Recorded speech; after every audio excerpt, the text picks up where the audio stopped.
Everybody's pretty well trained. Call the meeting to order. Roll call, please. Mayor Sui? Present. Mr. DeLeo is absent. Mr. Donahue? Here. Mr. O'Day? Here. Mr. Schmidt? Here. Mr. Sullivan? Here. Ms. Nara? Here.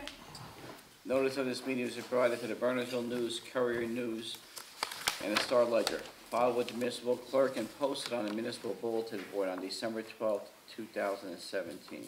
Please all rise for the Pledge of Allegiance.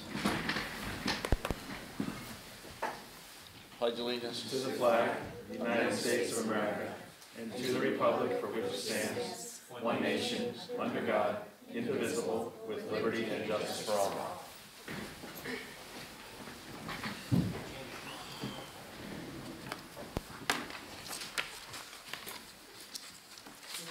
All right, now before we start our open session, we're going to go to item number 5, and that's the swearing in of our new council member, John Donahue. We're very glad to have.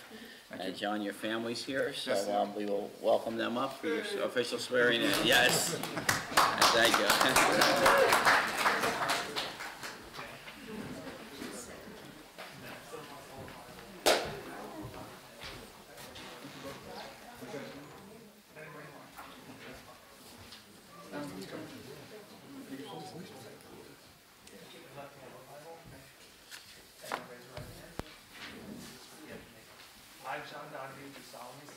I, John Donahue, do solemnly swear that I will support the Constitution of the United States that I will support the Constitution of the United States and the state of New Jersey. and the state of New Jersey, That I will bear true faith and allegiance that I will bear true faith and allegiance to the same and to the government established in the United States to the same and to the government established in the United States and in this state under the authority of the people, and in this state under the authority of the people, and that I will faithfully, impartially, and justly and that I will faithfully, impartially, and justly perform all the duties of council member perform all the duties of council member according to the best of my ability. according to the best of my ability, And that I will not use my office to grant preferential treatment, and that I will not use my office to grant preferential treatment, nor to seek personal gain, favor, or advantage, nor to seek personal gain, favor, or advantage, not available to the general public, so help me God. not available to the general public, so help me God. Congratulations.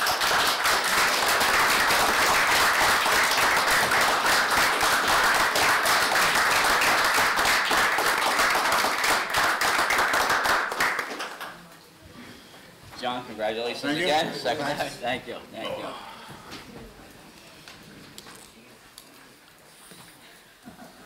And I know your son has some Boy Scout obligations. Yeah, so that's why we moved things up. So Yeah, feel appreciate free that if you very walk much. out at any time. You know, it's not a problem. So thank you very much for being here, and congratulations on your dad being part of our council.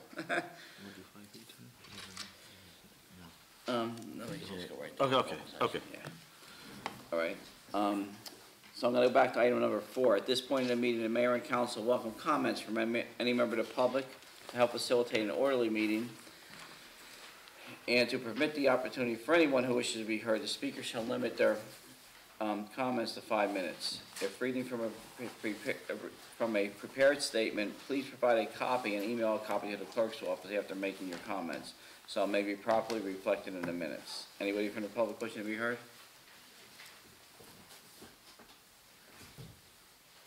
Annie, you're on the agenda actually, but come on up. Well, Anyway, I didn't know. No, that's when- okay. Come on. So That's I know good. that I sent everybody the I know you letter. have young ones too, so was that? I know you have young children Oh, that's too. okay. So David will put yeah, them to bed. you know, It's you're fine. like last on. You're almost last on the agenda, so you take the opportunity while you're here. But I just wanted to provide a printed copy of the article Thank that you. I sent Thank to you very everybody much. yesterday. And And I didn't know when the right time to do that was. What Annie's here for is to speak about naming fields, and it's for her father-in-law Lou Ferranti. So we forwarded this earlier to you guys, and we have to discuss this policy later this evening. That's fine. I'll be here. So we will do so. And you have anything to say? I could talk all night. Okay. No, I don't think. I mean, I think I've said everything. All right. Very good. Thank you, and thank you for all your research and Thank work. you. Thank you. Thank you for considering. These are awesome articles. And you know Yes, what? I went to aren't the they? library today because I couldn't find the actual articles, so I was at the library on the computer finding the old archives of the Bernardsville News, which was a new feature I didn't know the library had. So. And North College and everything else, yeah. so- Yeah, that article's in there. Yeah, I saw that, yes, very good. Anyone else from the public? Seeing none, I'll close the open session, now I'll move to, 5B, National Nutrition Month. Allison, come on up. Yes, Anthony, you have the proclamation. I'll read the proclamation into the record. And then Allison will speak to us. Whereas food is a substance by which life is sustained, and whereas any type, quality, and amount of food that individuals consume each day plays a vital role in their overall health and physical fitness, and whereas there is a need for continuing nutrition and education and a wide-scale effort to enhance healthy eating practices, now I therefore, Kevin Suey, Mayor of Borough of Bernardsville, by the authority vested in me and representing the Borough Council of the Borough of Bernardsville, do hereby proclaim the month of March as National Nutrition Month in the borough, and I encourage all citizens to join the campaign and become concerned about their nutrition and the nutrition of others in a hope of achieving optimum health for both today and tomorrow, and I proudly enter this proclamation into the public record of the Borough of Bernardsville on the 12th day of March 2018, and it's presented by myself, the mayor, and our council. Thank Allison? you very much. I'll present you with this. You want to do a picture now, or? Sure. I know. You're up. There you go.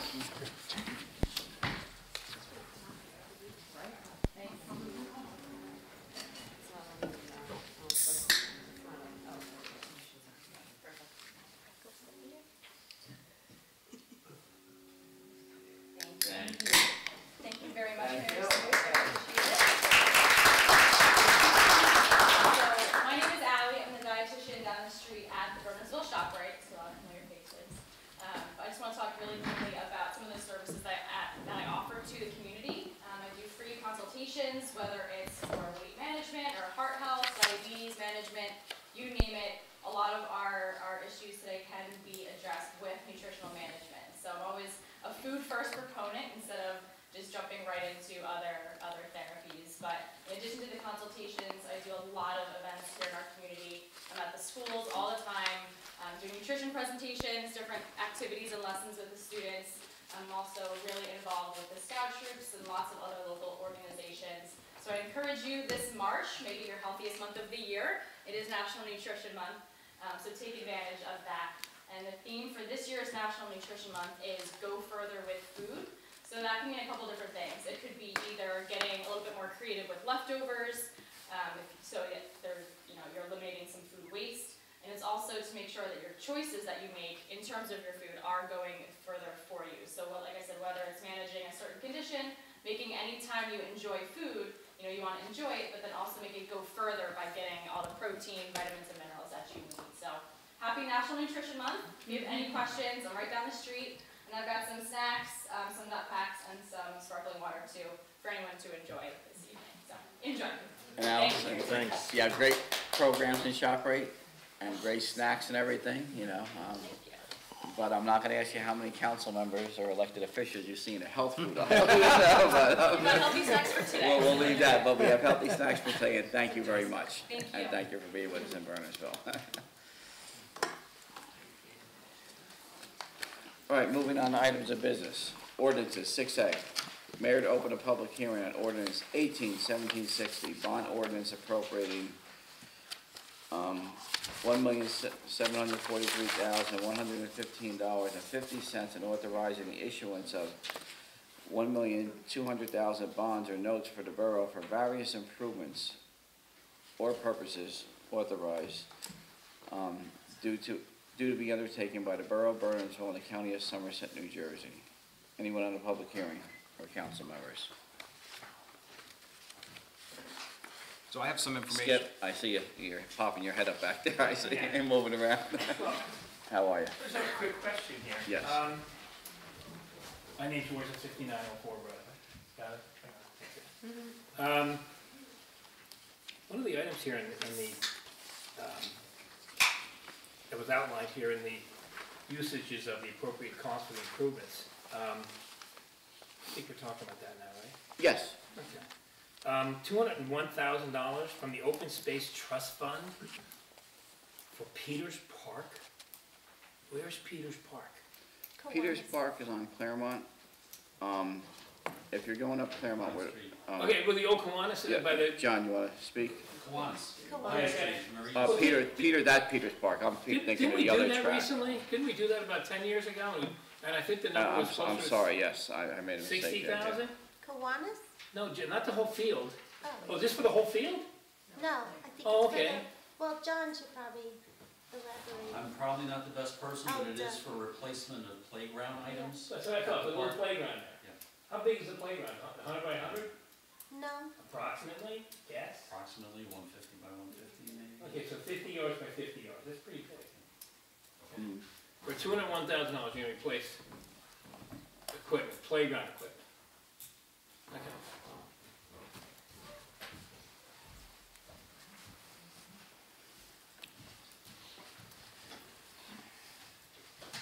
Anyone else from the public? Council? So, in Jeff DeLeo's absence, I'm gonna read a short presentation that we have from the Finance Committee. Sure. That's gonna accompany the introduction of the budget and address some of the ordinances that are on the list here as well. Okay, All right? very good, thanks, son. So, the Finance Committee has met on 4 occasions this year. We've reviewed budget proposals as they were developed by the CFO. We developed a budget that stays within state guidelines of an increase, which is a max 2% on all cap items. We performed a deep dive on the library budget, and we met with representatives from the library Board of Trustees.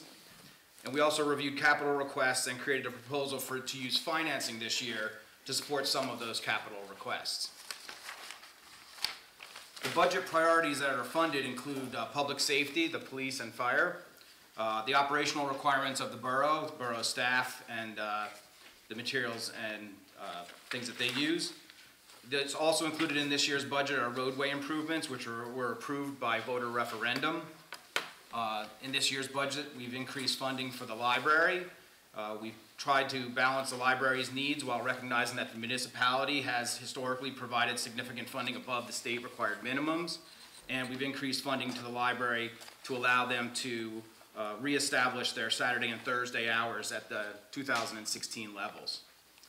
We've also looked at capital requests and upgrades in the municipality as well. Speaking a little bit more about the capital investments, the capital investment fund is a key portion of this year's budget. The recommendation that's included in the budget that's being introduced tonight is a recommendation to borrow $1.2 million to support some of the one-time expenses as well as plan for upcoming investments. For example, the paving of Pill Hill Road is the single largest capital investment project this year. But by doing that project during this time frame, we're able to access a DOT grant, which pays for a portion of that project. $245,000 is the grant amount that we'll be able to access by using borough capital funds to do the balance of the project. We've also got funds to invest in Thomas Peters Park, which was mentioned by the public just recently. And I would just note that the project was bid through a state-approved vendor, so that the pricing has been established by the state, and we're using a vendor that's approved by the state. Also, we've, in this budget in the capital investment fund, we reserve funds for future large investments, so that we don't have big one-time expenses in the future. Those include things like a fire truck, ambulance, and a portion of money to build a replacement fund for the turf field over a 10-year period. It's important to note for the public's view that the recommended borrowing that was included in this year's budget does not increase the borough's operating expenses, because the increase in the debt service will be offset by reductions in the cash portion of the capital investment fund. So therefore, the operating expenses do not increase as a result of this borrowing. Those are the comments I had related to the budget that we're introducing tonight. Very good, thank you, Mr. O'Day. Mr. Sullivan? Are they gonna buy the fire truck and the ambulance this year? No, they're reserving a portion of the price of the fire truck this year so that we don't have the full expense in a single year. Do they know when they're gonna, Glenn, what's your timetable to buy the truck and ambulance? The conversation with Ralph has been the year 2020. So essentially putting funds starting now. Yeah. That way we wouldn't have one large, big-time expense in a single year's budget. And of course, we'll see if there's any grant funding or anything available as we go through the process. Anyone else? How much general obligation debt do we have right now? Ralph? I believe it's about $8 million. And we're adding one, do we know how much money we're gonna have to borrow in the future? No. Well, borrow as we go. Really? I mean, you wanna make sure there's some kind of like, long-term plan in place, that we're not gonna end up like other towns nearby that are buried in it right now. Mhm. So has there any projections on that? Like, are we gonna have to go back to the back to the market again for finances, or? We have two other issues in the coming years, in the next 2 years. We have the last portion of the $10 million referendum proposal, and I believe it's about $1.7 million left to borrow to continue to finish that $10 million program. And the next one in 2020 is the fire truck that Mr. Miller alluded to. The total dollars to that, the estimate that I've been given is around $1 million. We are putting $150,000 away this year. The plan is to put another $150,000 again next year. So that would reduce the amount of borrowing by $300,000 at that time. And that's as far as much of a projection that I've been told about or know about. What's the tenor on the debt usually? Sorry? The tenor, how long is the loans that go out for? Well, you borrow, you can use a band. You usually start out with a bond anticipation note, and that can only be rolled over for 10 years. You can take it for 6 months, 11 months. The longest you can take it is a year. When the time is right, when the rates are right, you can bundle up the bond anticipation notes that you have into long-term debt service. That's what we did in 2015. We bundled up, there was a $14 million bond sale, and there was about 6 bond anticipation notes that were rolled up and additional money for projects added on top of that.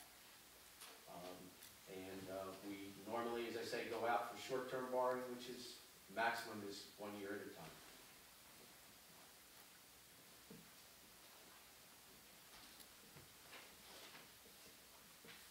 Anything else, Councilman? No, that's it. All right. Anyone else? Anyone from the public? Seeing none. I'll close the public hearing and entertain a motion to pass on final reading and adopt as published.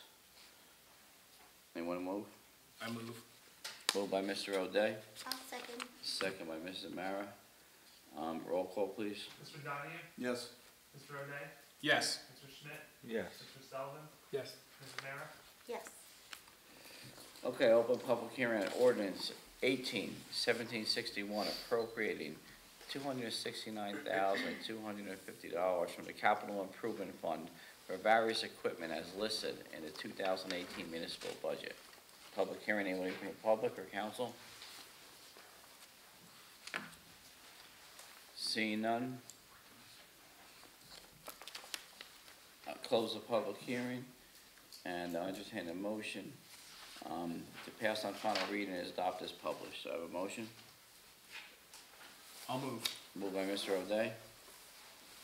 Second. Second by Mr. Sullivan. Roll call, please. Mrs. Mara? Yes. Mr. Sullivan? Yes. Mr. Schmidt? Yes. Mr. O'Day? Yes. Mr. Donahue? Yes. All right, open a public hearing on ordinance 1762, an ordinance adopting rules and regulations and fees for the turf field located at the Polo Grounds. Open a public hearing. Anybody from the public or council? Mayor, am I Yes, the public? you sure are. I've got You're a public employee. You cover a lot of. Sorry. I've got an objection that I shared with Jeff over the phone, and Sure. we were going to have a public works meeting, but the governor's declaration of a state of emergency kind Yes. of put that, postponed that on Tuesday. My concern is that there's a line in the ordinance that reads, Veterans Field snow removal. Snow will be removed by authorized Bernardsville Public Works staff only to prepare the field for March usage, but not before. I think it's a big mistake. I think removing snow, period, from the field is a mistake. I understand that it's probably lacrosse that wants to get on the field in March. I appreciate that they've got a narrow season, but we just spent a lot of money ourselves in the county to build a turf field. We're hoping to get 8 to 10 years out of the turf. I don't understand why we'd want to do anything that would compromise that. A couple reasons I have. My guys are trained for roads, not for turf. We have no experience removing snow from turf. Not that we probably couldn't gain the experience, but I don't like the idea of my guys removing the snow from there. We don't have the manpower. It's all we can do to get our roads taken care of in a timely manner. Turf will certainly be the last thing that I'll be concerned about removing snow from. Right now we could still clear crosswalks, push our roads back, do a lot more with the manpower and resources that we have. Plowing the turf requires special plows and equipment that we don't have. Ours have, if you look at the plow blade, it's got a very sharp edge on it. You need to have rounded plows.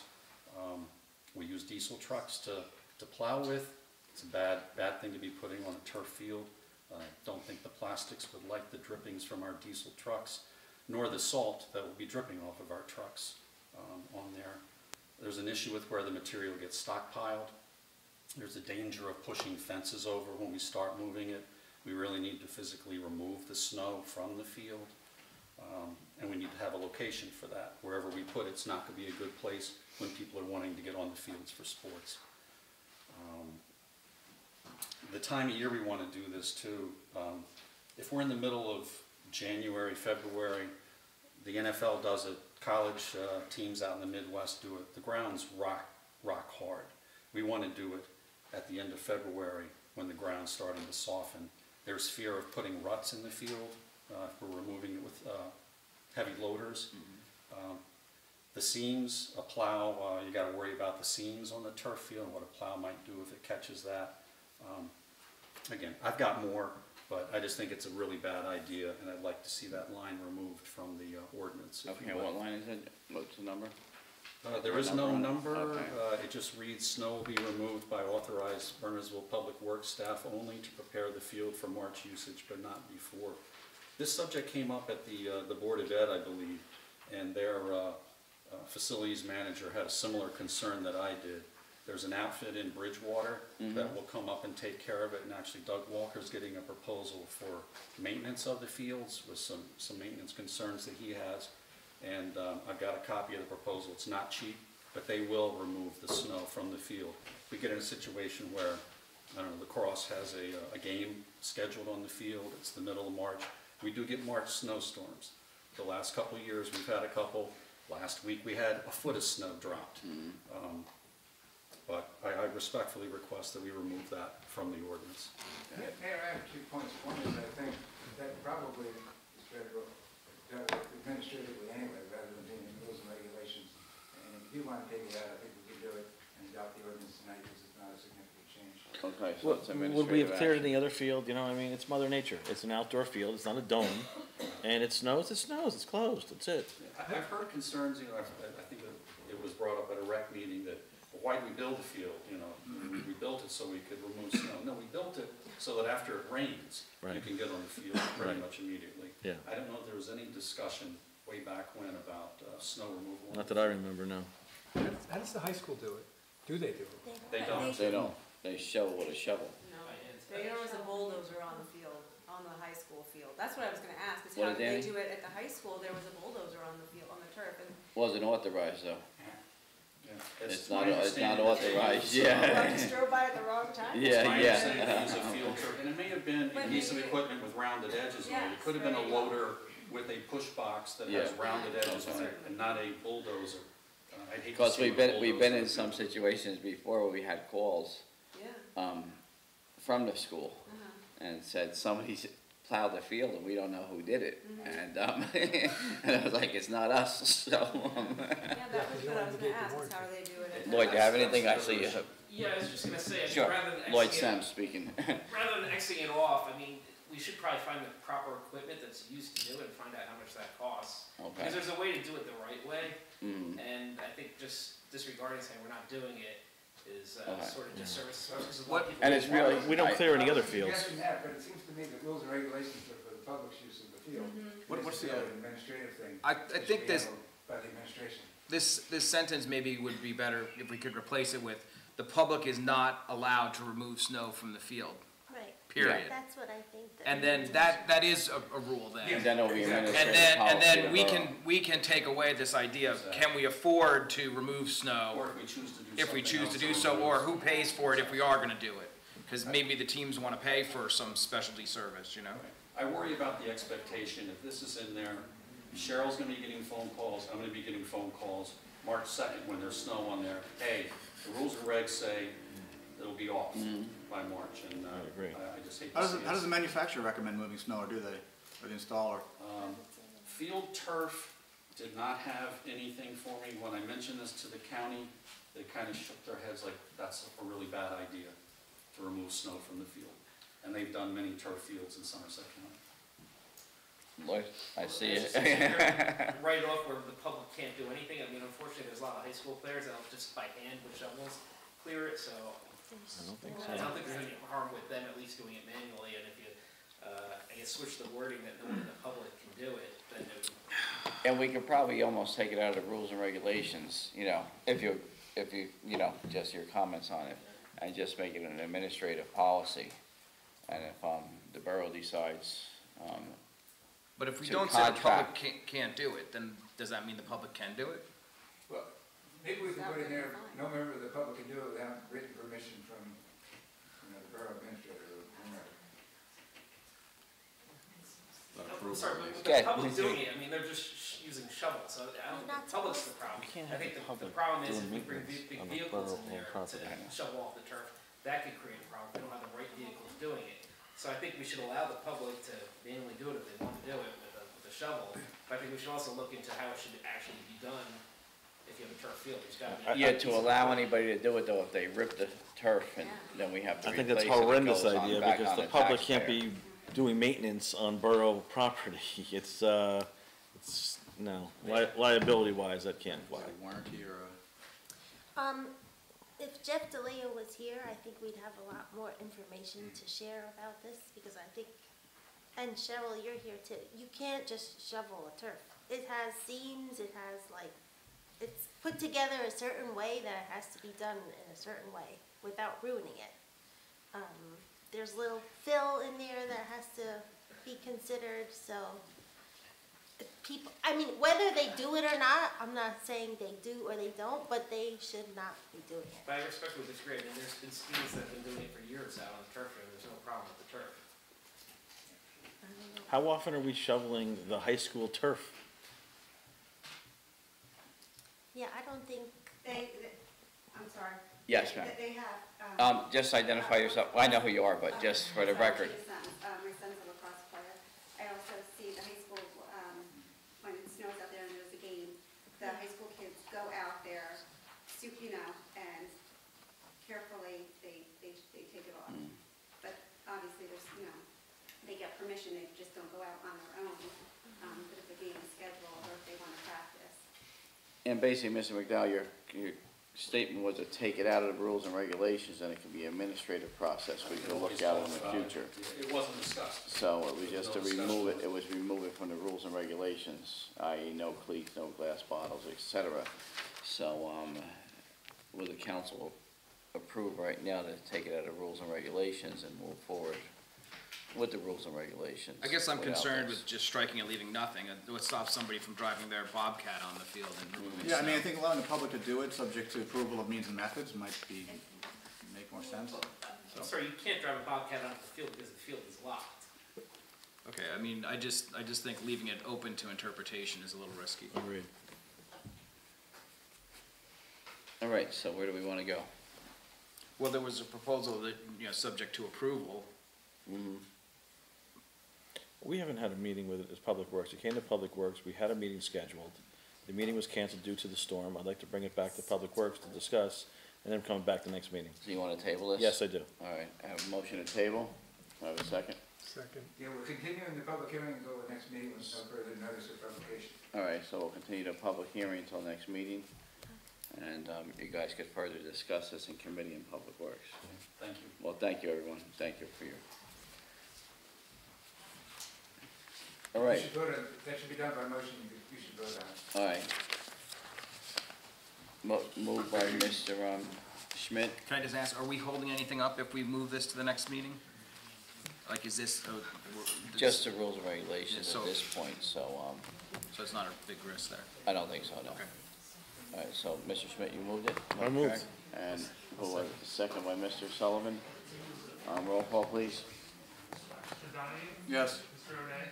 Yes. Mr. Schmidt? Yes. Mr. Sullivan? Yes. Ms. Amer? Yes. All right, open public hearing on ordinance 1763, an ordinance concerning parking restrictions on Claremont Road and amending chapter 7 of the Borough Code entitled Traffic. Open a public hearing on this matter. Anyone, Mary? Mary Jane Cados, I think this is a wonderful idea. Somebody who goes up and down Claremont Road multiple times a day, it really is very dangerous, especially now with snow on the sides of the road. The cars are so far over, so thank you for considering this. Okay, thank you. There was a lot of public input on this also, and the police department was instrumentally involved, so. And the county. Public Works and the county, so, Yeah. county engineering, so. Anyone else? Public? Employees? So I just have a comment. The last time we spoke about this, it sounded like the police as well as the county recommended this. We've heard from the public that that's a good idea. You know, my observation is it's tight to get through there. My concern was more about a comment that came up in our last discussion, which is by restricting the parking here, these cars are gonna go somewhere. So where's the next problem gonna show up? Like, and I think already there's a lack of parking for the businesses in that area. So ultimately, you know, this is a good idea, but are we gonna cause ourselves another problem? That's my only question, you know? Well, that came up in public safety, and there was discussion of, the side streets that were zoned for parking, scenic, and so forth. Chief, was there ever any discussion about, what is that, Thompson, is it? That, Well, we were gonna we were thinking about discussing it at this meeting here tonight with the full council, because there's several concerns that we have. One was Thompson Street, the other one was Orchard Hill, another one was the unregulated free parking on the other side of Claremont Road as you go north towards Mendon Road that's currently used by residents, that they would be displaced from their parking places. Another one is the lower half of Mine Road, and then the upper half of Mine Road, where there's currently no parking regulations per se. And another one is the parking that's used along Claremont between Sini and the area where the Claremont Tavern is, and it's used by St. Bernard's, it's used by Perpetual Health, it's used by the residents, and it's used by the businesses. So any available parking that conceivably looks like a parking spot, these vehicles, we're probably talking 15 to 20 at some times, are going to be displaced. They're going to move somewhere else. And they're probably going to filter into these other areas. So I don't think that problem is directly related to the safety issues that we're dealing with now on Claremont Road. Those cars have to go. The second question that needs to be tackled is, how are we going to regulate where those cars are going to? And we could do that, I think, as a separate item of business to follow this, because they will move once the signs go up. One of the provisions of the ordinance that's in front of you is that it doesn't take effect until the signs are posted. So the signs probably will not be posted during the winter. Right now, we can't get signs properly posted in the ground, and the ground is frozen and all the snow is out there. It'll be a couple of weeks at least before the signs could go up. So we'll have some time to work on some solutions to those other problems that could come up. But those cars need to go. there gonna be signs only, or gonna we have hash marks on the painted on the For the pavement? no parking zones, only signs. Only signs, okay. That's all that's required. Okay. All right. Anybody else? All right, I'll close the public hearing. Motion to pass on final reading and adopt as published. I'll move. Moved by, was that you, Chris? Mr. Schmidt, Second. second by Mrs. Amara. Roll call, please. Ms. Amer? Yes. Mr. Sullivan? Yes. Mr. Schmidt? Yes. Mr. O'Day? Yes. Mr. Donahue? Yes. All right, I'll entertain a motion to move that ordinance 1764, an ordinance to exceed the municipal budget appropriation limits and to establish a cap bank under New Jersey SA 40A semicolon 4-45, not 14, be introduced by title, passed on first reading, published according to law, and that a public hearing be heard, scheduled for a meeting beginning at 7 p.m. on Monday, March 26, 2018. Do I have a motion? I move. Moved by Mr. O'Day, second. I'll second. Second by Mr. Schmidt. All in favor? Aye. Opposed? Abstained? All right, Anthony, the ayes have it. I'll entertain a motion to move that ordinance 1765, an ordinance concerning performance and maintenance guarantees, amending section 11-1 in volume 2 of the revised general ordinance of the Borough of Bernardsville, 1997, entitled Improvement Guarantees, be introduced by title, passed on first reading, published according to law, and that a public hearing be scheduled for a meeting beginning at 7 p.m. Monday, March 26, 2018. Entertain a motion. I'll move. Moved by Mr. Mara. Do I have a second? I'll second. Second by Mr. Sullivan. All in favor? Aye. Aye. Aye. Opposed? Abstain? All right, the ayes have it.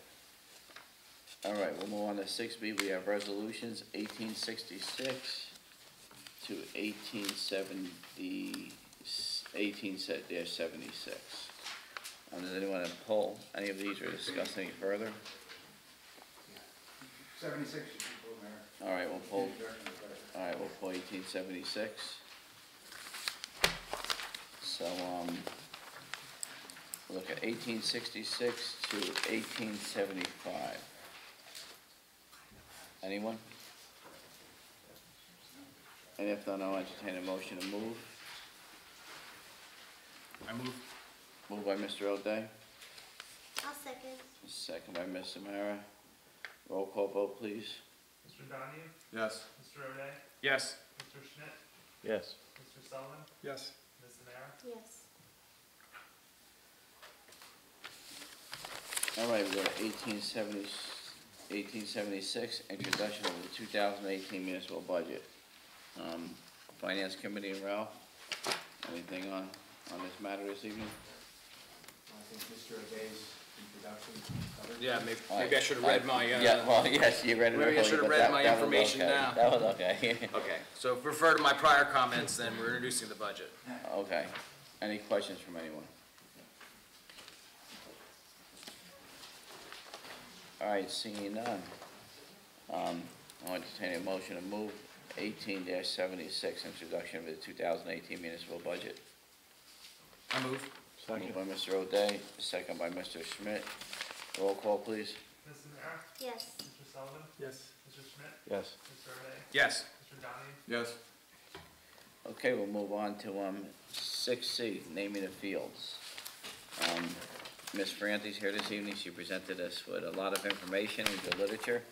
And also, we have in our package guidelines with the borough with naming of fields. It's up to the governing body.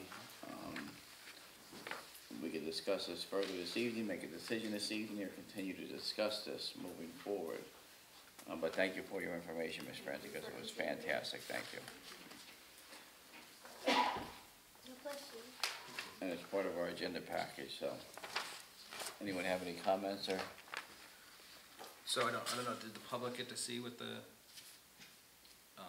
Not Ms. Franti's Wording is? comments, but the no, wording. the wording for In our package, yeah, they should Package. get to see, yes. Yes. These materials are all from 4 years ago when the subject came up the last time. At that time, the council decided not to name fields after individuals, but you're a new council, you know. Yeah, so this is a new council decision, so. Correct.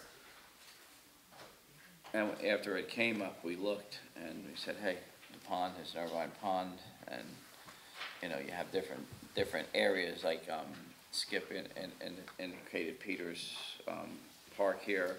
Then we have you know, Peter's track and everything else, so, it's up to this, this governing body now if we have to, if we want to, change the criteria and name fields after individuals. Prior, Mr. Deporter, yes, Mayor, come on. No, I just wanted to mention Peters Park and Peters Track were donated by the Peters family, which is why it was named after them. Okay. So that may be a different Yeah, okay. concept. Right. So this would be to honor someone, Right. Yes. your father-in-law.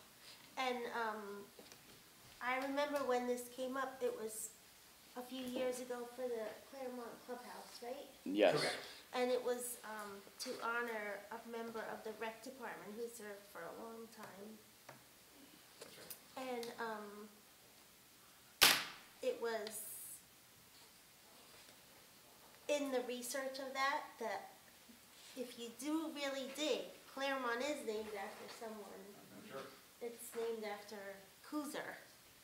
So I think as the years go by, it's kind of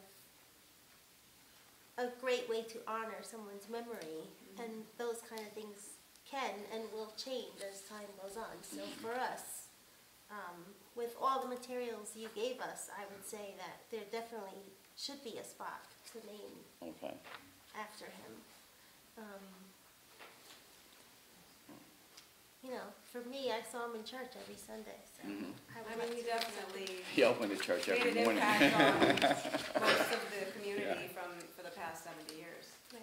You know, like I wrote Yes. in my letter, he was, you know, Yes. Sergeant Malitsky, you know, he was involved in all of their lives. Mhm. So many of the current residents he taught, you know, and so, I mean, there were just so many ways that he impacted the community and expected nothing in return. You know, he just did it because he was wonderful, and obviously the baseball in particular because he was one of the founding members of the Somerset House Little League. I thought that was the most appropriate, so. Yeah, I mean, I would agree. It's like, I mean, it has to be a high bar, obviously, for that kind of honor. And yeah, look, it's, you know, he's involved in everything from, you know, it did the bar, he crosses the bar, in my opinion, just to make sure, you know, it can't be just small contributions for a lifetime, really. And an educator also. Educator, Yes. volunteer firefighter, you know, I'm sure, you know, started the Little League, it's, you know, invested himself here, so. Yes. So I think it's just a matter of deciding where or what we're naming after. Well, the Rose Bowl has a sarcastic meaning. When I asked him what the Rose Bowl was named after, Right. he told me it's because it was next to the sewage plant and it smelled, and they always said it smells like roses. And so I'm like, well, why could we not just change that? I mean, obviously, you know, it was funny when he said it. It's not, you know, it's quite sad now, but, you know, I mean, to have a sarcastic undertone, you know, why not? It's ironic you would name have it that after conversation somebody? also, you know, why would you name this field the Rose Bowl? I know, so. Well, I think that what I read, I believe they offered a number of different alternatives to naming fields as well. You know, benches, memorials, other things also. It's up to us. So it, Yeah, it's up to this council right now, They're coming yeah. from other ordinances, but you should have some kind of objective criteria, uniform criteria. yeah. That's all. Like No in matter the- which way you yeah. go. Any other council members? Members of the public? I was just Mayor? gonna say, Cruiser Park was also, Mr. Cruiser's donated the land, Okay. and it's across from Claremont as well, that little section that's next to the church. Okay. So we named it after people who donated land. Yeah, and, Peters Park, Cooser Park. but if you Google Cooser, he wasn't the most stellar, he didn't hold a candle to my father-in-law, because he was like, not a great person, but. I guess my only, you provide a very compelling case, and the information you provide is very compelling, and I think passes, you know, the bar that we're talking about. But I think that the question is that we need a approach or policy that allows us to make the appropriate determination in every case, not just your case. So I guess that's my only caution in this is, you know, when we come up with a proposal of what we're gonna do, it has to apply to everybody, not this instance, you know? So that's my only caution at this point, you know? All right, so, council members, from here, do we want Jack to revise, our policy? Or do we, Well, revise it to what? want to move forward this, you know, are we gonna name this, or are we gonna name fields after individuals, or? I think we need a I'm policy. listening to what, you know, everybody's saying here, and I just wanna I hear. think we develop some metrics, so that at least some objective criteria, you know. So we have some objective Yeah, so, you criteria. know, clearly somebody's going over and above to serve the community in a lot of facets, you know, might be considered versus someone who, you know, didn't quite meet that bar, you know, thank you, but no. What if you have 6 people that did, and they all come in, they want, how about me? Well, what about my father? What about my grandmother? It might be a little of that too. So right now, we have one person who, again, just read the whole thing, and it was great. You know, how do you choose when you have more than one? Right, so what we're saying is to, I guess the last time this happened, we did not adopt a policy. Yes. And now it's happening again, so we should adopt a policy. And that way, the next time it happens, including this time, we will know exactly what to do or how to decide. Right? Yes, very good. And Jack's policy that we wrote up last time, that's what we should go by, in my opinion, whether or not. I agree with what Jack wrote last time. Okay, I'll put that in, and it wasn't my recommendation, as I say, it was cut and paste from other From ordinances. others, yeah. Yes. Credit bullet points. So I'll put that in ordinance form, and then you can pick and choose. criteria Then we you could want. pick and choose our criteria once it's an ordinance. Right. Is that okay with all the council members? I think it makes sense. So All right. it's gonna go from a memo to an ordinance, just as Correct. that. Correct. And like I said, then you can pick and choose various provisions. Okay. Right, very good. So we're all in favor? Well, you're not doing anything by them tonight. No, Right. but I just want, yeah. We're just wanna talking hear from about the council drafting members. something Yeah, for we're gonna further draft review. something for further Correct. review, yes. I would support that. All right. John, you're good? Yeah. Chris? Okay. Michael? Sure. Christine? Okay. Yes. All right, so we'll further review this, Annie, and told you it's probably gonna be a few meetings here, so. Would it have any impact if I did any sort of like petition or no? I mean, I don't- It's gonna be a vote of the governing body, a vote of the council, and, that's up to each individual council member, it's gonna have impact on them. But, they're gonna have to review the, criteria. Basically, not the individual, he's well deserving, and, you know him very well. And, but, they're gonna have to review the criteria on what the council wants to do moving forward. So that'll be, and Jack will have that for next meeting, Yes, and that will be public. and that'll be the 26th, so it'll be public and again on the next meeting. Okay? And we'll probably we'll see each other somewhere between that time. All right, so we'll move forward. Thank you, Ann. Thank you for all the information, your research, so thank you. All right, links to the borough website, or on the borough website. Council members, anything on that? I think this one's mine. Yes. The recently formed events committee has come up with an idea of a community calendar. And a few years ago, I brought this to council as a resident and said that our borough website has a calendar, and right now it's just for municipal meetings, like this meeting and planning board, and occasionally a rec department or any town event. So the community calendar would include events that may or may not be official borough events, and that's what the website that she drafted this calendar is called downtownbernardsville.com, but this isn't official yet, she said. But if you look at the calendar, it just kind of gives bits and pieces of what's going on around town. The school has events, they have their, International Food Fest, and then they have like stuff going on at the end of the year for school, and then there's Chamber of Commerce having their event at the pond. So it's just kind of a way to consolidate everything and have one go-to place for all of these events. So my question is, can that be either a link on our website or a set, like, most towns do it so that there's a separate calendar. Yes. We have our municipal calendar, and then there's a link to a separate community calendar. And that was something one of the like original that. concerns when they started the website and we really, moved forward with it, was that it wasn't gonna get cluttered, with borough business. But Right. if you're asking if we can link, something else, So Anthony, yes, was kind enough to pull out for us to make a decision, and that's,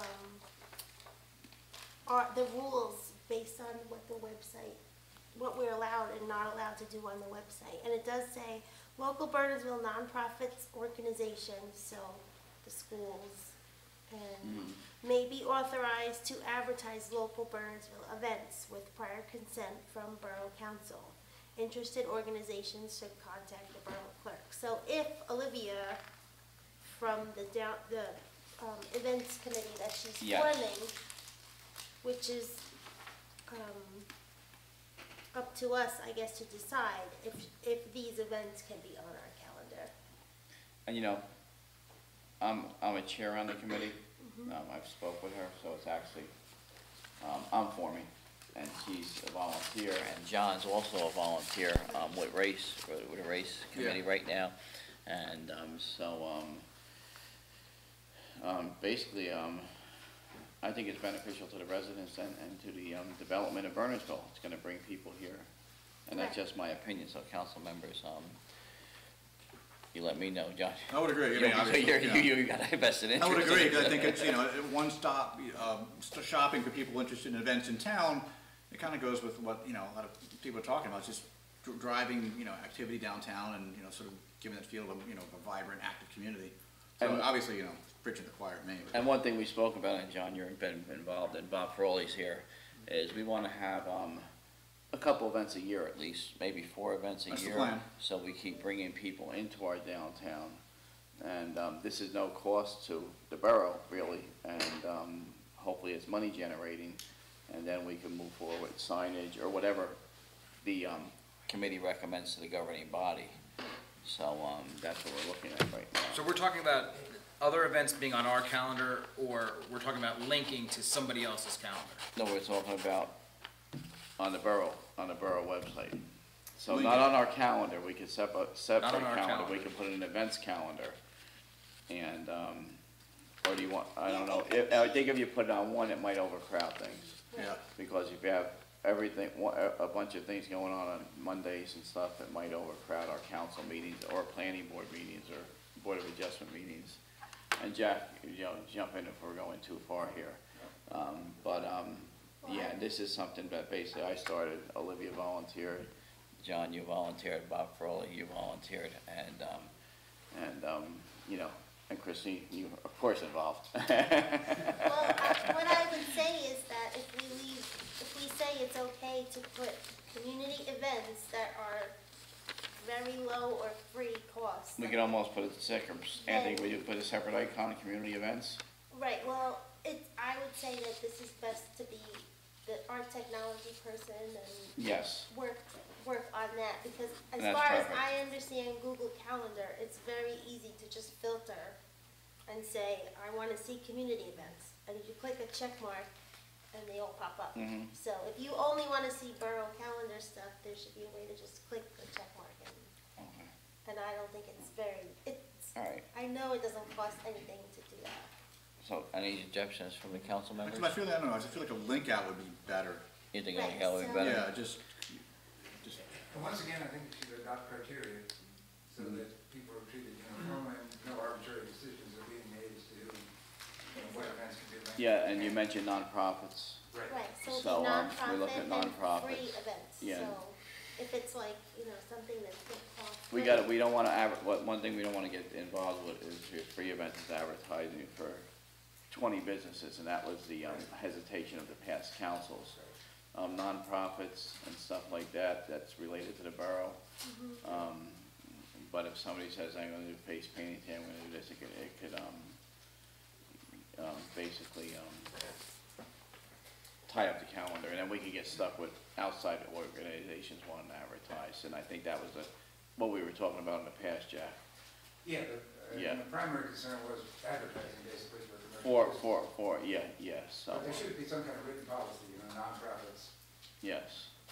So how's everybody feel? They wanna give? So the policy does say that. Yeah, The website may provide links, this is our current policy for the website, or may be linked from other websites.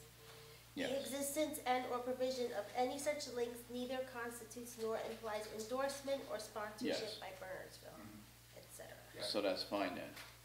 So I like the idea that we just have a link to let somebody else maintain the calendar, let Yeah. somebody else monitor it. If we feel that, our policy should say we'll allow this type of link, and then we can say if we get complaints from the community about the content that we're linked to, then we can eliminate links, that kind of thing. So, But yeah. I don't like us managing it, No. let them manage it. It could be a community events link, so. Yeah, it was just You a wanna link. do a race every Father's Day. That would go in that calendar, That we would go can in link the through it. calendar, and we can it'd put be on our own Yeah. calendar managed if by somebody that. else wants to do something, so. So our policy, Jack, would be written around what type of link we would allow on our website. Exactly, the relationship with the borough, Yeah. that sort of thing. So, well, if we write a policy, we'll write a policy that's for how we approve and then reject links, proposals for links. I mean, there's already a policy that Christine was reading, so we maybe just review that and see if it needs any updating. Any public comment? Lloyd, I see Yeah, you. so I'm just confused, so we're going from Lloyd Sims. calendars to links, are we doing just links or just calendars? Or A link to a separate calendar. I think we're going, it's like a link to a community calendar Okay, versus so the there's gonna be plural. a link on the public Yeah. Bernardsville website that brings you to someone else's calendar. A community events calendar. Not another organization's own website or their calendar. The proposal to me was a community calendar, and that calendar will contain free events open to the entire community. So who controls that calendar though? So if I want to put, Yeah, so the calendar is gonna be controlled by Olivia Manning, who's the person who's I don't events know if we wanna give up control of the calendar, because then you're jeopardizing the borough, because someone can come along and just put something on there, because then, while Olivia, upstanding person, great, somebody else can come along and say, I want my own calendar, I want a calendar, so it should be controlled by the borough. Yeah, you could name somebody, it could be Olivia, Yeah, Yeah, as the borough's. and that would have to be it then if we named her. okay. But, we've been through this before with, outside groups, and, many of us know. And, if somebody stops volunteering after a year or two, it dies off. So it should be maintained somehow or another, internalized, I believe. Yeah, And that's just my opinion, because, if it's not internalized, and Lloyd, but then, I see you raising your hand. I just see it as problematic. So I get the Yeah, concept. yeah. I think you guys just need to think about it more, because now if I'll be running the sports teams, we can put the sports calendar up there. Mhm. If I'm doing something else in town, we could run that calendar up there. And one person's gonna manage that and figure out who's gonna be on that calendar, who's on that calendar. It seems very. Yeah, it becomes a rough job, but we just don't want anybody, I don't think we don't want anybody freelancing either and just throwing stuff on the calendar. So that's another question that comes into my mind, so, and thank you for your input. I think you the know. idea is great, I just think the way going about it needs some thought. Yeah. Anybody else with suggestions? Because it could be cumbersome. Yeah, Because I think Lloyd's right, it'd be better to link to the organization's webpage. Yeah, just allow a link. Right. And if they're having a special event, it's on their webpage. And then the criteria as to which local organizations can have links on the borough website. And then we could, the borough website could decide if we have special events coming up. Correct. Like, I know the chamber wants to do like a block party or a community day at the pond coming up probably in June, I think, or May. They approach us. So we can put that on our website, join us for our community day. Yeah, absolutely. And that's fine, so, but just, and Lloyd, you were 100% right, just to let anybody just throw things on, it might get out of control. So how is it handled now? Anyone comes through you to put something on our website, on our calendar? It would have to go through the council, because with that, on the current policy, things would have to go through the council to put it on. Right. And then we send it to Alpha Dog Network And Alpha Dog, yeah. or That's why I kind of. or Anthony or Chris, you Yeah. know, they would take care of it. Right. All right. I'm sure we don't have to reinvent the wheel. I'm sure this is done somewhere locally that, you know, just get some guidance versus, you know, I'll Google around, you know, tonight and. Yeah, we don't wanna get it out of control. Yeah, I know. But we wanna advertise Bernardsville as much as we can, but we just don't wanna. No, I know what you're saying. I hear all the points, but, you know, I'm sure there's a model somewhere out there that works. Mhm.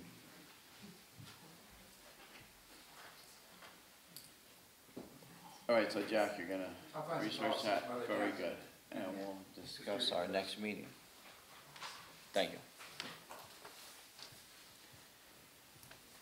All right, Somerset Hills Little League Parade. Anyone here from the public? Do this annually. Chief, no problems? No problem. No problems, so, anybody? April 14th. So we're good? Yep. Everybody okay, annual event? Except there's inclement weather if we get a foot of snow or something and everything, but hopefully not. John McDowell and Ralph are sitting there saying, I hope not. No, no more snow. But, all right, so we're okay with that? Yes. All right, hopefully we can all attend, and thank you very much, everyone. So we're all in favor? All good? Yes. All good? Yes.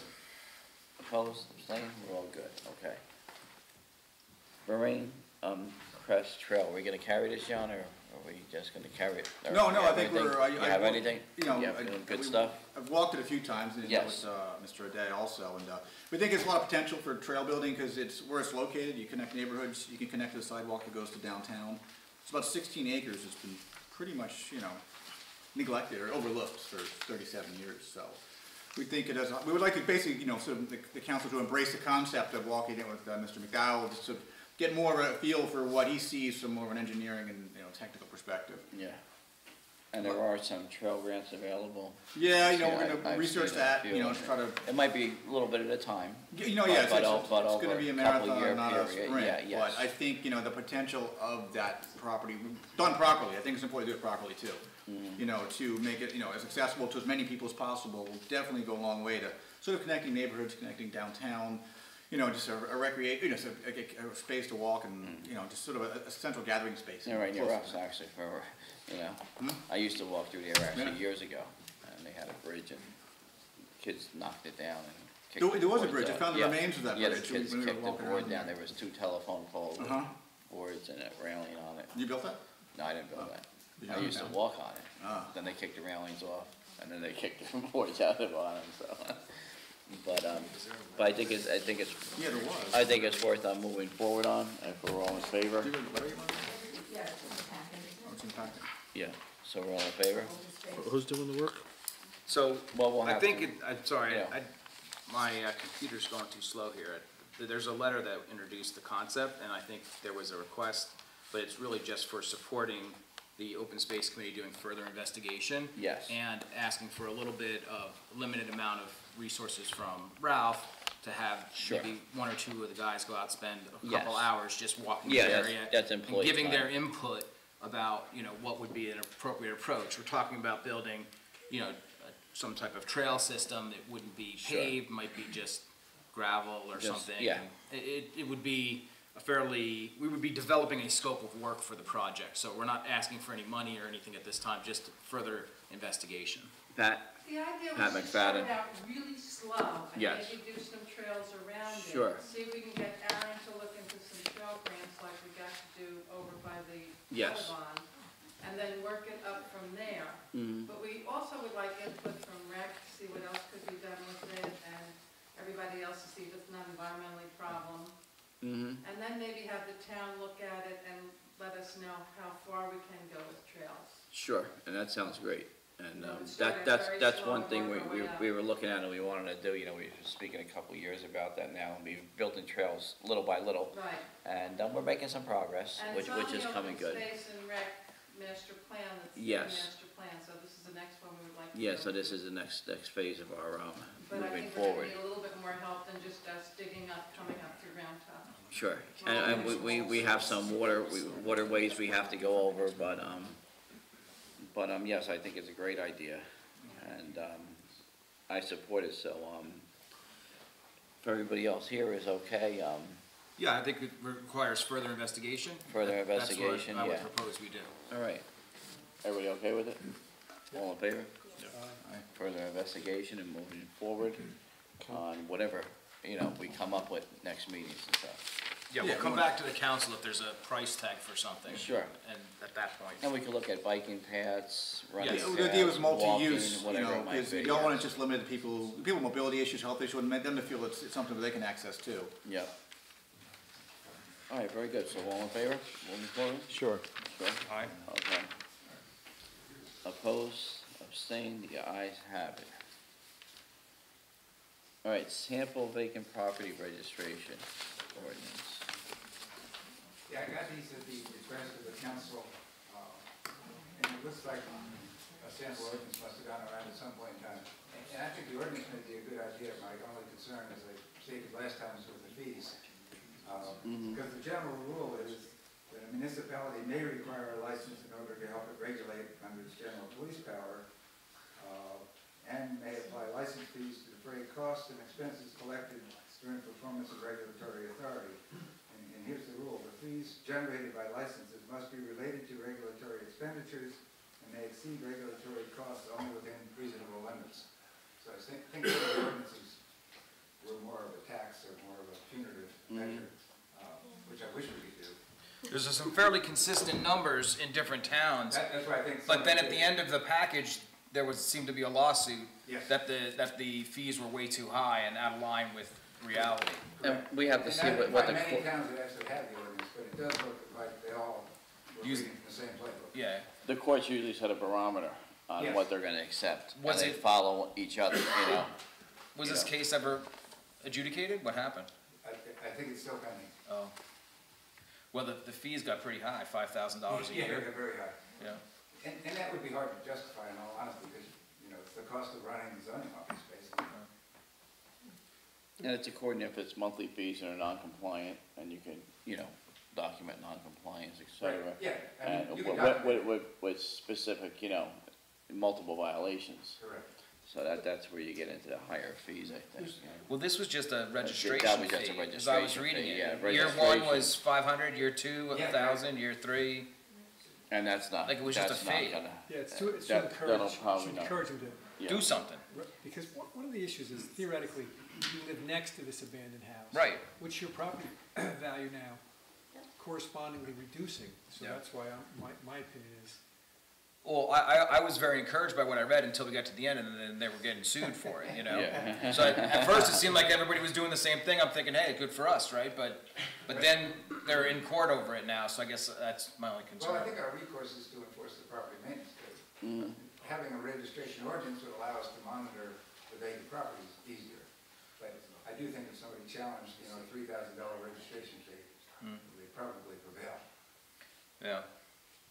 I've had residents that live next to a vacant property that's like unkept, or, and there's anything from, rodent infestation to like, A bunch of name other, it. yeah, everything, yeah. so, But we have recourse against those things, yeah. We have public health ordinances and other things that allow us to go in and clean it up if need be. I'm not trying to discourage it, I just say it's a good idea.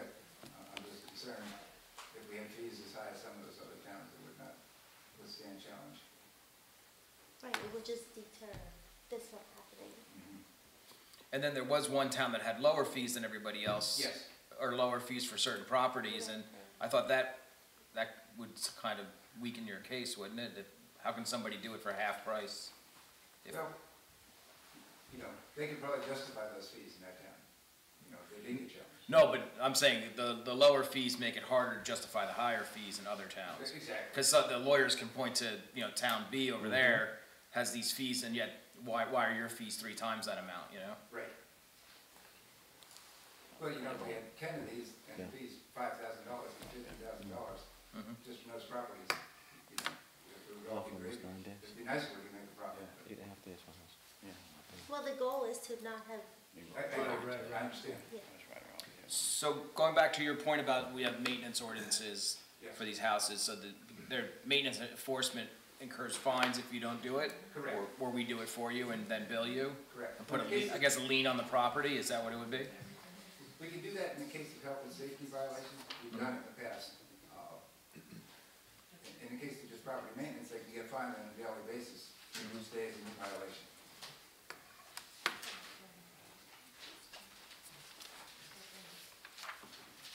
All right, folks, I'm Glenn.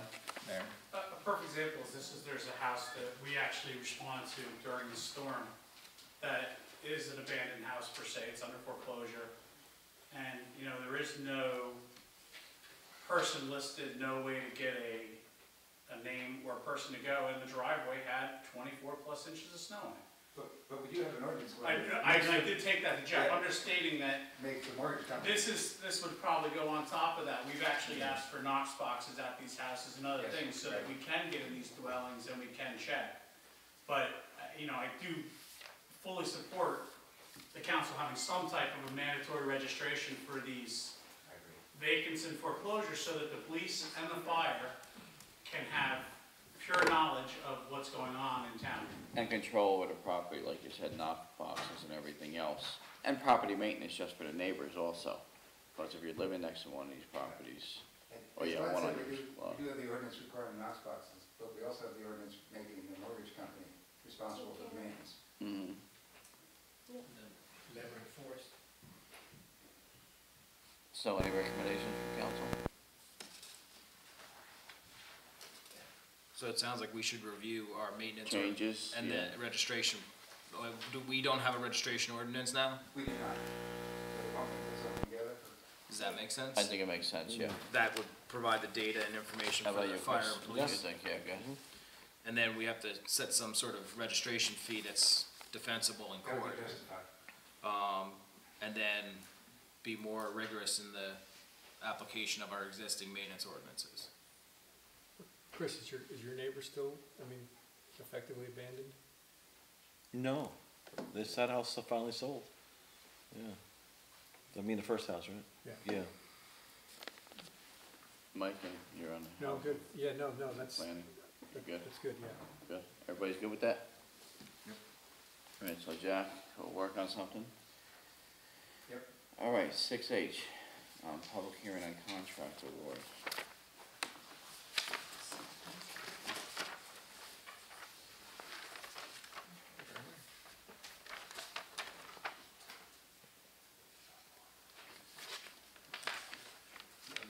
Oh, yeah. Yeah. Is anyone here from, what's the name of the company? Total Lawn care. I would ask that the record reflect that no one is here from Total Lawn Care. The reason they were invited to tonight's meeting is that Doug Walker, Borough Facilities Manager, has recommended that their bid be rejected on the ground that they're not a responsible bidder based on their past performance, which listed a number of items that they failed to do. Since they're not here, it should reflect the fact that they were given the opportunity to be heard and they chose not to exercise it. So there is a resolution in your package awarding this effect. Do they have anything? Oh, okay, we can, it's going to be in the package. It's gonna be in the package after our closed session, yes. Yes, please. There are two Or alternate. we hand out now, yeah. There are two alternate provisions. I think I put them in italics. So if you choose on page, bottom of page 2. You gave me yours. Thank you. yeah. So take out alternate 1 and we'll just use alternate number 2, which says that they didn't show up at the event.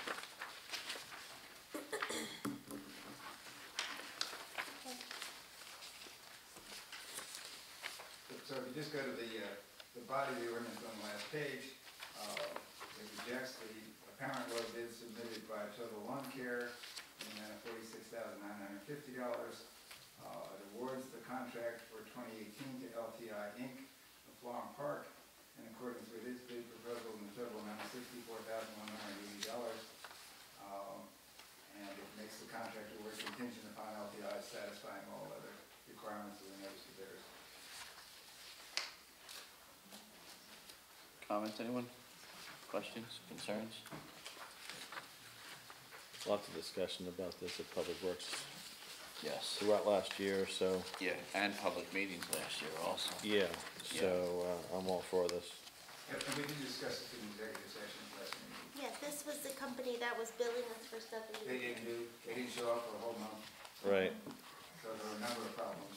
Yeah. But, Very poorly managed and staffed company. Actually, if you hit the baseball in Claremont Field, it wasn't even rolling in the grass. It got so high. So, and have continually monitored the performance, so, all right, so Anthony, this will be, One question. yes, sir. Sorry, Ralph, the differential between the two, the lowest bidder here and the higher bidder doesn't impact the budget as introduced? No. Anyone else? Public? All right, seeing none, we have, resolution 1877. 77. And that's a resolution rejecting a bid submitted by Total Lawn Care and Landscape Services for 2018 grass cutting and lawn maintenance and awarding the contract to the second lowest bidder, which is included in the ordinance. Have a motion? I'll move. Moved by Mr. Schmidt, second. Second by Mr. Mara. Jack, roll call. yes, please. Roll call, please. Mr. Donahue? Yes. Mr. O'Day? Yes. Mr. Schmidt? Yes. Mr. Sullivan? Yes. Mrs. Mara? Yes. All right, moving on to, anyone else? All right, moving on to correspondence, I see I have none. But I do want to thank all of our first responders, police, public works, fire department, Cheryl Franti, who worked endless hours in our warming center, along with our other employees and volunteers throughout this storm, and all of our council members. I know you were mostly involved. Ralph, we've been in many meetings. And, Ralph was worried about the budget. He said, we're bleeding, but we made it through the storm. And we're doing very well. And I thank you. And Chief, we rode around this morning, so any comments or anything? Chief, You were, actually, the Chief was on vacation, and he was on the phone like 6 times a day, so it wasn't really a vacation. He was working. Any reimbursements through the OEM? There's nothing in the way of emergency declaration right now that would qualify us for any reimbursements from the federal government at this point. And so I would suspect that it's not forthcoming at this point. So all the costs that are associated with this, where we have in the past had similar storms, we've been able to get a lot of our money back for emergency protective measures that we take. It doesn't appear that that would be the case for this storm, which is a good point, because what we really need to know is we need to have a way to get notice out to the residents that all this debris that they're pulling out to the street is their responsibility to remove. In the past, we've been able to remove some of this using federal funding. Right now, we don't have that funding, so we don't have the ability to remove debris from private property or debris that is being dragged out to the street to make it look like it's our debris. We did have the police videotape the streets, so we know what was there before the storm or right after the storm, and we'll know what's there. If there's a question about somebody calling about removing debris from certain properties, it's their responsibility to remove all their own trees and whatnot. And we do have some street trees that are down that we have to look at, but John, you were out today, McDowell, our Public Works, with About the third or fourth time. Detective Kelly, yes, we rode the town quite a bit. And Ralph, as we're looking right now, with communities, basically they're just removing street trees. No one's Trees in the right personal of way. property right now because of, as you said, the funding formula and everything else. So anything that's in the right of way, of course, I would like to comment though a little bit further on this storm. This one caught us, as well as I think everybody else, by surprise. We knew it was going to snow, we knew we were going to have the first storm, and then we knew we were going to have the second storm. But I don't think we were prepared for all of the trees falling that came down with this storm. We've had so many prior incidents with rainstorms, windstorms, since Hurricane Sandy, so many of the trees have been, the root structures have been weakened to the point now where I think it's starting to take its toll on us when we get these storms like this, more trees come down. So this was a very, very dangerous storm. There were a lot of difficult situations that we dealt with, last Friday throughout the first event, and then throughout the week with all the snow and everything that followed. And I just want to say and reiterate, this couldn't be done without the dedication of not only the paid employees, the police, and the other DPW staff and all the people that work in the borough, but the volunteers in this community do a tremendous job. Not only the fire department and the first aid squad, but also our OEM volunteers who staff our shelters and our warming centers, who are part of our community emergency response team. And we have been trying, and I've made presentations here at council meetings, we need more help. We need more help. People are so quick to pick up the phone and expect that we're going to be able to provide services for them at the drop of a dime.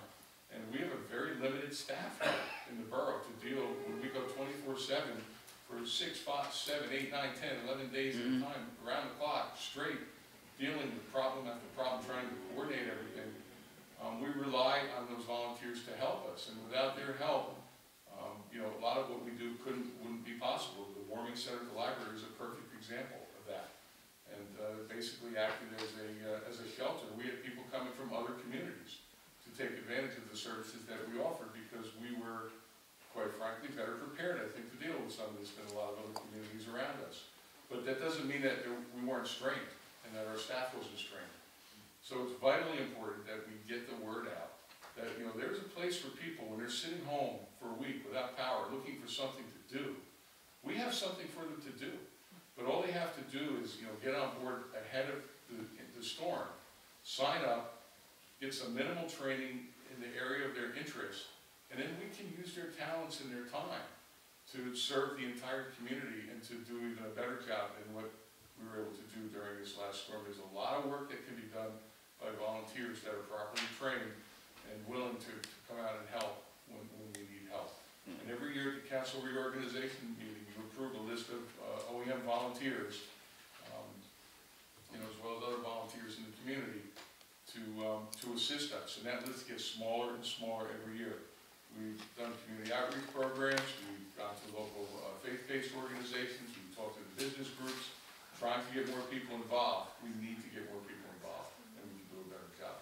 And we need funding to support, more funding to support what the volunteers do as well. And chief accolades, because you could see the preparation and everything as the storm began and unfolded. It was just seamless. Everybody just stepped in the line, minimal direction, but it really stepped into line. And the residents enjoyed the warming center. Everything was perfect. And we asked, if they needed overnight accommodation. But Cheryl, you were putting in, I think, 10, 12-hour days, and we thank you for that constantly. For, while the borough was closed, you were still there. Oh, you got somebody to sign up? All right. We're shelter managers, and yes. There's a lot of work to be done there. And Cheryl and Janet Bernard together did an incredible job organizing a lot of this. But we've been working on these plans for years, and we're constantly refining them, constantly changing them, and updating them, and trying to train new people to come in and help. And it's a never-ending job, and it's getting harder and harder to get volunteers out. And I'm only speaking from the OEM side, where there's a minimal commitment and time that's really needed to come out and help us on OEM. The volunteer first aid squad and fire department, they need members badly. They need people who are willing to commit more time and talent to come out and help. And when we were handling this storm on Friday night, how many people did you have out on the approved? I had a total, I think, 10 available. That was it. 10 firemen available, and EMS people available, and the police people that were out there.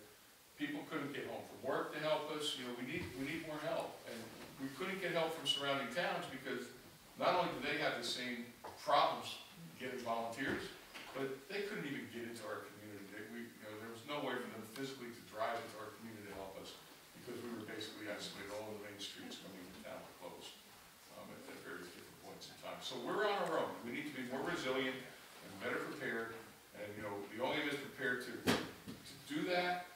Prepared to guide you through the process and bring new people on board to do more, but we have to have the interest and we have to have the funding to make Carol did an incredible job. Yes. with the shelter.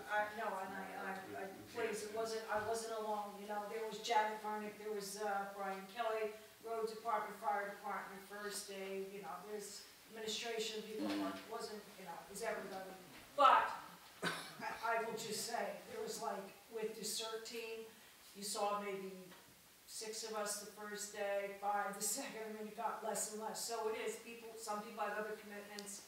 So if we had a lot of CERT team people, or, you know, for shelter people, things like that, I'm sure fire department, you know, so each put in a couple of hours, then you have a nice staff, but we just didn't. And it got to be down to just a couple of us constant. And accolades to everyone, I really mean it, I was there daily with you, You were there, and we were at meetings, Some council members and showed up. Detective Brian Kelly, he really stepped up to the plate as your deputy OEM coordinator, chief, great training that you gave him, and John Gardner, John Remy, and they really stepped up to the plate, and they really coordinated everything. After Hurricane Sandy, we were able to gain some momentum. We purchased a lot of equipment, a lot of shelter supplies, other equipment, and we were able to recruit a lot of volunteers. We kind of got the ball rolling using the momentum of the impact of that storm. So we need to capitalize on that momentum again and revitalize, you know, our volunteer efforts and renew our commitment to preparing for these storms, which all indications are is that they will be happening with greater frequency and greater intensity going into the future than they have in the past. And, you know, FEMA is even restructuring their funding programs and their funding priorities, making more money available for preparation and mitigation and preparedness. And less money is being allocated towards response, which is a perfect example of why I think we're not getting money for this particular snowstorm, where in the past we would have received funding for this kind of snowstorm. And hopefully tonight and tomorrow we're fine. Yeah, I think so. And I know the residents agree with me on this. It doesn't look to be too problematic. So, but thank you for all your efforts, and, you know, and sacrificing your vacation, because you were on the phone and the email and everything all day long, so thank you, Chief, thank you. And Chief Glenn and John and everyone else, thank you. All right, so seeing that we have no correspondence, I'll entertain a motion to move into a closed session. I have one more. We'll be coming out for. I have one more thing. Yes, Chris. As someone who was out of power for 8.5 days, running a generator, thankfully, that I put in right before Sandy, the price of gas per day, natural gas, knowing from Sandy what it cost, I talked to PSE&G, and they gave me a partial list of what they had so far of insurance companies that will give up to 80% back to you for the cost of running a generator for the storm. Those companies are Liberty Mutual, New Jersey Manufacturers, Chubb, Ace Private Risk, Allstate, and Farmers. They thought there might be more, but those are the ones that if you have them as your homeowner's insurance and you ran a generator, they'll give you money back for the time it ran. They ask you how many days, and they calculate by the kilowatt size how much usage it is, and they'll cut you a check. 80%? About 80%, yeah. So, that's it. Anyone else?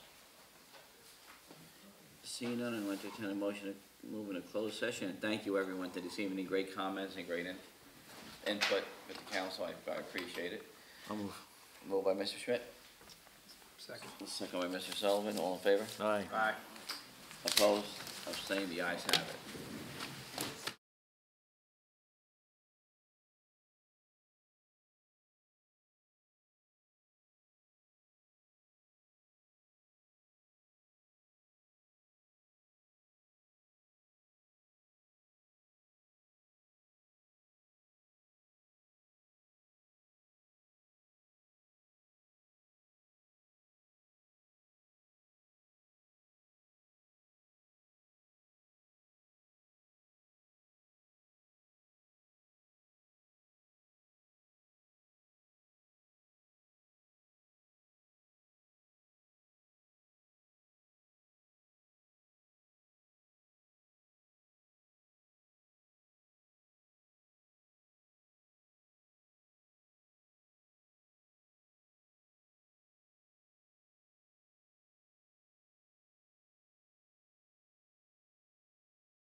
Yeah, I'm gonna let you assign numbers. Back on. All right, this is, appointed Tom Anderson, That's 78.